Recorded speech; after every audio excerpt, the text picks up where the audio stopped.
இந்த 1947ஆம் ஆண்டு இந்த காஷ்மீரை ஒட்டி ஒரு முதல் போர், பாகிஸ்தானோட முதல் போர். அது வந்து கிட்டத்தட்ட ஒரு 436 நாட்கள் போல அது நடைபெறுகிறது. அதன் பின்னர் 1965ல் நடக்கக்கூடியது ஒரு 50 நாட்களுக்கு அதிகமாக அந்த போர் நடைபெறுகிறது.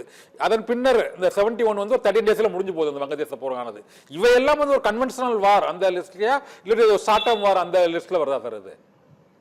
அது கன்வென்ஷனல் வார். முழுமையாக போரிடப்பட்டது, முப்படையும் நிறுத்தப்பட்டது. அவர்கள் அப்பொழுது இருந்த போர்த்திறன் முழுமையாக அது பயன்படுத்தப்பட்டது அப்படின்னு நம்ம பார்க்கலாம். சோ அதெல்லாம் கன்வென்ஷனல் வாரா தான் வரும்.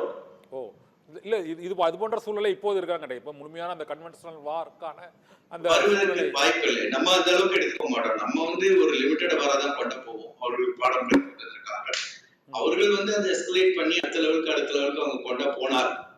அது முத்துவதற்கான வாய்ப்பு இருக்கிறது. அது மிக குறைவு. அவர்களிடம் பொருளாதாரமும் கிடையாது, அவ்வளவு ராணுவம் கிடையாது, அவர்களிடம் அவ்வளவு தளவாடங்களும் கிடையாது. அவர்களுக்கு அடுத்த நிலைக்கு எடுத்து செல்வதற்கான டிப்ளமசி அவங்கள்ட்ட கிடையாது. இந்த குறுகிய கால வார் அப்படிங்கிறது இப்போ இந்த 2-3 விதமாக சொல்றாங்க. ஒன்று, இந்த உக்ரைன் இந்த உக்ரைன்ல இருந்து இந்த கிரீமியாவை ரஷ்யா எடுத்துக்கிட்டது போல இந்த பாக் ஆக்குபைடு காஷ்மீர்ல நம்ம நமக்குரிய பங்கை மீட்பதற்காக இந்த இது நடக்கலாம், அல்லது இந்த தீவிரவாதிகள் முகாம்கள் இருக்கக்கூடிய அந்த தலைமையகங்கள் கொண்டு தாக்குதல் நடத்தலாம் என்று கூறுகிறார்கள். இந்த தாக்குதல் ஒருவேளை நடந்தால் இது இந்த போரானது ஒரு எத்தனை நாட்கள் அது நடைபெறுவதற்கான வாய்ப்பு இருக்குது சார்? ஒரு அருமையான கேள்வி.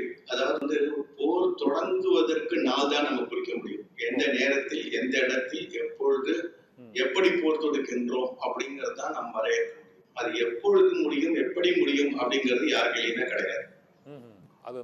ஆனால் எப்பொழுது பாகிஸ்தான் இடையே நாம் பார்க்கும்போது பாகிஸ்தானுடைய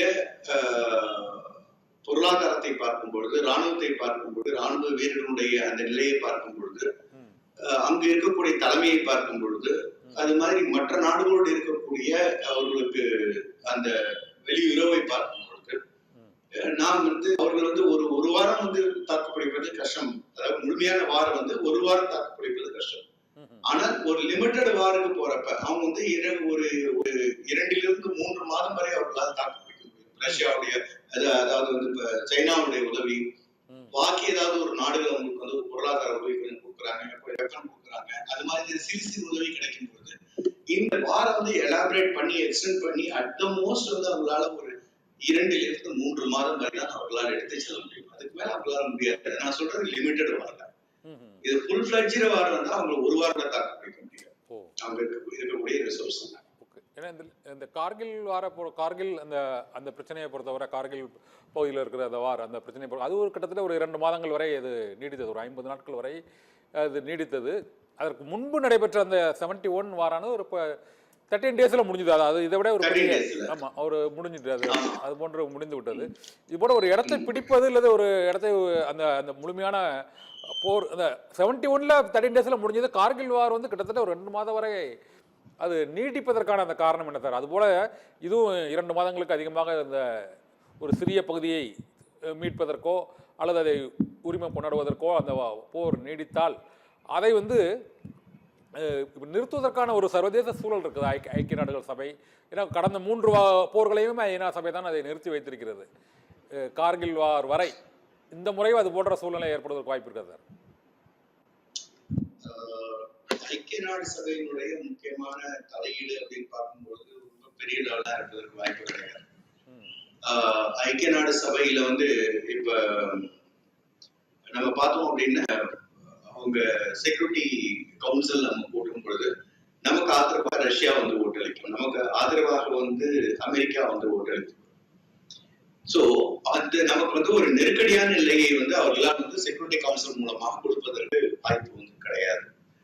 அது ஒன்று. ஆனால் நம்மள போரை தவிர்த்து பேச்சுவார்த்தைக்கு போங்க அப்படின்னு அவங்க ஒரு புஷ் கொடுக்க முடியும் தவிர போரை நிறுத்த சொல்லி ஒரு பெரிய ஒரு மிரட்டலையோ ஒரு செக்யூரிட்டி கவுன்சில் மூலமாக அவர்களால் கொடுக்க இயலாது. சோ செக்யூரிட்டி கவுன்சில் யூஎன் பிரிந்து கிடக்கின்றது. நமக்கு ஆதரவாக நம் சைடு நம்மளுடைய பக்கத்துல அமெரிக்கா இருக்கின்றது, ரஷ்யா இருக்கிறது. ஆகையால் செக்யூரிட்டி கவுன்சில் மூலமா அதான் அழுத்தம் கொடுக்க முடியுமான அது வாய்ப்பு மிக குறைவாக இருக்கின்றது. அடுத்து நீங்க உங்களுடைய கேள்வி என்ன வந்தது? இல்ல அந்த போரை நிறுத்துவதற்கான நிர்பந்தம் வந்து இந்த போருக்கு இப்போதே அது ஏற்படுவதற்கான வாய்ப்பு. ஏன்னா இந்த ஐநா பாதுகாப்பு கவுன்சில நீங்க சொன்ன மாதிரி பல்வேறு கேள்விகளை வந்து அவங்க எழுப்பியிருக்கிறாங்க. நீங்க திடீர்னு அதை பாகிஸ்தான் மீது குற்றம் சாட்டுவதற்கு என்ன ஆதாரம் இருக்கிறது என்று அவர்கள் கேள்விகள் எல்லாம் எழுப்பியிருக்கிறார்கள். அதனால நான் அந்த கேள்வி கேட்டேன். இல்ல, அவர்கள் எழுப்புவார்கள். ஆனா சைனா வந்து பல கேள்விகளை எழுப்பும். அவங்க எவ்வளவு புஷ் கொடுக்க முடியுமோ அவங்க கொடுப்பாங்க.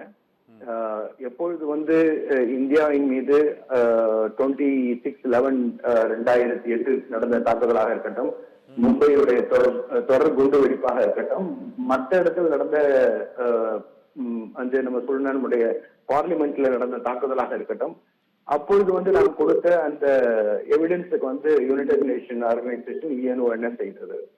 ஏதாவது செய்ததா? செய்யவில்லை. அவர்கள் கேள்விக்கெல்லாம் நம்ம வந்து பதில் அளிச்சுக்கிட்டு அதுக்கெல்லாம் ரொம்ப கஷ்டப்பட்டுட்டு இருக்கணும், இல்ல அதனால ஒரு பெரிய நமக்கு ஒரு தடை வரும் அப்படிங்கறதெல்லாம் எதுவும் கிடையாது. இது என்ன அப்படின்னா, எதிர்கட்சிகளுக்கு வந்து பேசுறதுக்கு வந்து ஒரு அரசியல் ஆதாயத்திற்காக பேசுவதற்கான சில விஷயம் அவங்களுக்கு கிடைக்குது.